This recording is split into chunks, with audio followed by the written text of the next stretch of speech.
Hello everyone, welcome to RMS Tutorials. In the today's video, we will be going to see practical number 3, which is write queries using DDL statement for following operations. Okay, so this practical is after the practical number 2, which we have seen previously, where we seen how to create a table and how to describe it. Okay, आता आपण काय करतोय, practical number 3 बघतोय. practical number 3 मध्ये काय आहे आपलं table कसं क्रिएट करायचा, अल्टर करायचं, ट्रंकेट, ड्रॉप आणि रिनेम. ओके, हे आपण सगळ्या त्याच्यामध्ये गोष्टी बघणार आहोत. Also describe like 6 commands are there in DDL command. Okay, आता let's go to the word document. Okay, over here what is DDL command. तर DDL कमांड काय आहे, डेटा डेफिनेशन लँग्वेज. त्याच्या शब्दामध्येच तुम्हाला कळेल की DDL कमांड्स म्हणजे काय, की डेफिनेशन लँग्वेज म्हणजे काय होतं की तुमचा जो डेटा आहे तो डिफाईन केला जातो आहे. ओके, तुमचा डेटा डिफाईन केला जातो आहे. जसं की क्रिएटमध्ये आपण ॲक्च्युअल जो आपला टेबल आहे तो क्रिएट करतो आहे. ओके, त्याच्यामध्ये कुठले कुठले कॉलम्स घेतो आहे, कुठल्या कॉलम्सला आपण कुठले कन्स्ट्रेंट्स घेतो आहे, डेटा टाईप देतो आहे, साईज देतो आहे, ते आपण सगळं डिफाईन करतो आहे. That is create table. After that we have describe command which describes the blueprint of your table. म्हणजे जे खाली तुम्हाला कॉलम नेम किंवा किती कॉलम्स घेतलेले आहेत, टेबल नेम, त्याच्यामध्ये लेंथ येते, प्रत्येक डेटा टाईप येतो, डेटा टाईपची लेंथ येते, किंवा जर नंबर असेल तर त्याचं प्रिसिजन येतं, प्रायमरी की दिली असेल तर प्रायमरी की तिथे येते. त्याच्यानंतर नलेबल बाय डिफॉल्ट आपण ठेवतो. ते हे जे ब्ल्यूप्रिंट आहे ते डिस्क्राईब कमांडमध्ये येतं. आणि त्यानंतर आहे अल्टर टेबल. अल्टर टेबल काय करतं, ते स्ट्रक्चरला मॉडिफाय करतं. म्हणजे काय की ऑलरेडी एक टेबल एक्झिस्ट असतो, त्याच्यामध्ये काही कॉलम्स घेतलेले असतात, बट त्या कॉलम्समध्ये जर आपल्याला एखादा कॉलम ॲड करायचा असेल, example if we have to add an a column, then we have to use alter. Then we have rename.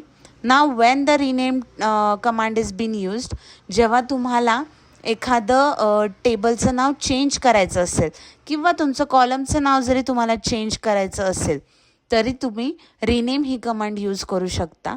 त्यानंतर आहे ट्रंकेट टेबल. ट्रंकेट टेबल केव्हा आपण यूज करतो, त्याच्यामध्ये ट्रंकेट काय करतं, स्ट्रक्चर जो आहे तुमच्या टेबलचा तो ॲज इट इज ठेवतो, फक्त आतला डेटा डिलीट करतो. ठीक आहे. आणि ड्रॉप टेबलमध्ये काय होतं, पूर्ण जो टेबल आहे म्हणजे स्ट्रक्चर्ड, त्याचं आतला डेटा किंवा कॉलम किंवा रो सगळंच पूर्णपणे परमनंटली डिलीट होतं. ते हे असे आपले आहे 6 कमांड्स जे आपल्याला युजफुल ठरणार आहेत. ओके, नाव without wasting time let's go on our Oracle. Oracle आपण कसं स्टार्ट करतो, तुम्हाला तुमच्या ह्या स्टार्ट बटनवर क्लिक करायचं आहे.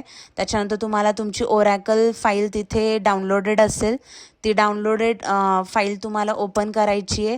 त्याच्यामध्ये go to home page, database home page असं एक कंटेंट आहे, त्याच्यावर सिलेक्ट करायचं आहे. आणि त्याच्यानंतर मग SQL आणि त्याच्यानंतर SQL कमांड्स म्हणून एक तुमच्याकडे असा प्लॅटफॉर्म ओपन होतो डॅशबोर्डवर. ओके, आता त्याच्यामध्ये क्रिएट टेबल एम्प्लॉईज घेतलं आहे आपण. क्रिएट टेबल कसं करतो आपण, क्रिएट टेबल, टेबलचं नाव, त्याच्यानंतर कॉलम घेतलेत आपण, एम्प्लॉय ID, नेम, डिपार्टमेंट आणि सॅलरी. ठीक आहे. आता एम्प्लॉय ID घेतला आहे, त्याला आपण डेटा टाईप काय दिलेला आहे, त्याचा नंबर, आणि साईज काय दिलेली आहे 10. ओके, त्याच्यानंतर नेम, नेक्स्ट जे कॉलम घेतलेला आहे तो आहे नेम, त्याला त्याची आपण डेटा टाईप काय घेतलं आहे, वॅरकॅर 2. इथे आपण 2 लिहू. वॅरकॅर पण रन होतं, पण वॅरकॅर 2 इज बेटर. त्याला आपण साईज दिली आहे 50. लाईक नेमला आपण किती काय म्हणतात त्याला, शब्दाचं नाव असतं, तर we have taken your 50. We can also reduce it to 20 which is the default size. Then we have taken department as a different column name. We have also given the data type as varchar 2. त्याला size दिली आहे 10, comma salary जो next आहे column name, त्याला number असा data type दिला आणि त्याला साईज काय दिली आपण 10. ओके, आता आपल्याला ही कमांड अशी डबल क्लिक करून इथे रन करायचं आहे. इथे म्हणता येते टेबल क्रिएटेड. मग आता ते टेबल क्रिएटेड दिसत नाही आहे, मग त्याच्यासाठी आपण काय यूज करतो आहे, डिस्क्राईब. डिस्क्राईब जी कमांड आहे ते काय शो करतं, ब्ल्यूप्रिंट शो करतं of that particular table. Okay, let's run it. Yes, see इथे टेबलमध्ये नाव येतं, कॉलम नेम येतं, data type, length, precision, nullable, primary key जर असेल आपण सिलेक्ट केली तर ते येतं. ओके, नेक्स्ट जी कमांड आहे ती आहे अल्टर. मग अल्टर काय करतं, आपल्याला एखादं कॉलम ॲड करण्यासाठी आपण यूज करतो alter. We can modify the existing table. Alter table, टेबलचं नाव, ॲड. आता इथे आपण काय केलेलं आहे, ॲड यूज केलेलं आहे. ॲड कॉलम, कॉलमचं नाव काय, आपण नवीन कॉलम काय ॲड करतोय, ईमेल varchar 2. ठीक आहे. आता ईमेल हे कशामध्ये असतं, अल्फाबेट्स कॅरेक्टर्समध्ये असतं, म्हणून आपण काय इथे यूज केलेलं आहे varchar 2. त्याची साईज घेतली आपण max 50. Let's run this. Invalid म्हणतंय, काय इनव्हॅलिड म्हणतंय ते, आयडेंटिफायर. वेट, लेट्स त्याची साईज कमी करायची, टेन्शन नाही घ्यायचं. Okay, add column email 10. Okay, yes, आपण काय करतोय, ईमेल 10 करतोय तिथे. ओके,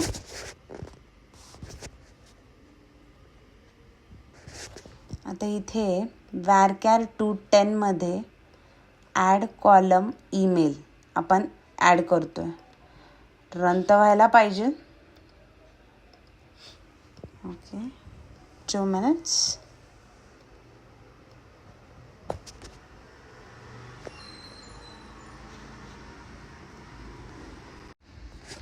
येस, आता ह्याच्यामध्ये आपण काय केलं, अल्टर टेबल.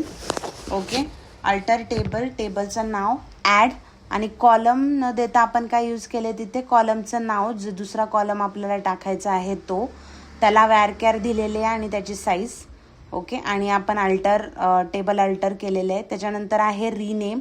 रिनेमनी काय होणार आहे, आपला जो प्रिव्हियस टेबलचं नाव आहे त्याला आपण न्यू टेबलचं नाव देतोय. Rename table, old table name to new table name.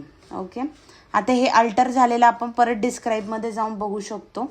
आता इथे बघा ईमेल ॲड झालेलं आहे. ओके, नेक्स्ट कमांड आहे रिनेम. रिनेम आपण करतोय employees, rename table, old table name to new table name. Okay, employees to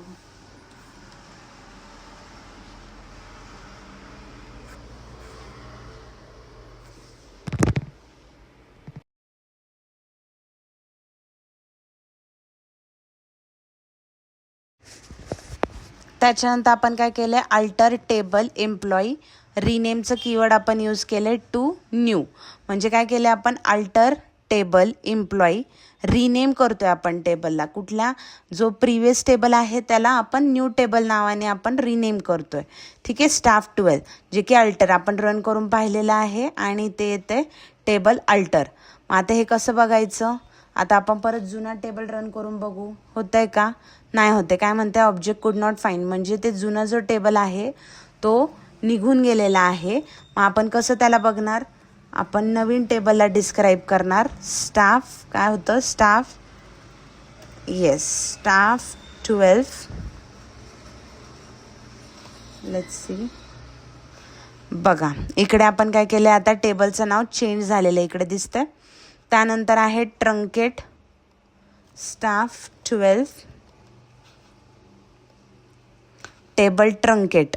कसं दिसणार डिस्क्राईबमध्ये, इथे नाही दिसणार. टेबल ट्रंकेट झालेलं आहे, ते दिसणार नाही आहे तुम्हाला, कारण आपण अजून त्याच्यामध्ये व्हॅल्यूज इन्सर्ट केलेले नाही आहे. Last is drop table. Okay, आता आपण इथे काय करतोय, ड्रॉप करतोय पूर्ण टेबल, म्हणजे डिलीट करतोय. Drop table, sorry, staff, yes, आपल्या टेबलचं नाव स्टाफ 12 होतं. Let's do it, table drop. आता परत जेव्हा आपण डिस्क्राईब करू तेव्हा आपल्याला तो काय म्हणणार, ऑब्जेक्ट नॉट फाउंड, कारण आपण काय केलेलं आहे की तो जो नवीन टेबल होता स्टाफ 12 जो आपण रिनेम केला होता तो आपण ड्रॉप केला आहे, डिलीट केला आहे. आता जुना आला, एकदा रन करून बघू होतं आहे का, नो, तोही डिलीट झालेला आहे कारण तो रिनेम झाला होता. ठीक है. So this was our practical number 3. We have seen DDL commands in it. We have 6 DDL commands: create, describe, alter, rename, drop and truncate. Okay. Yes, if you like this video, do like, share, comment आणि Telegram channel please join करा. Okay, thank you.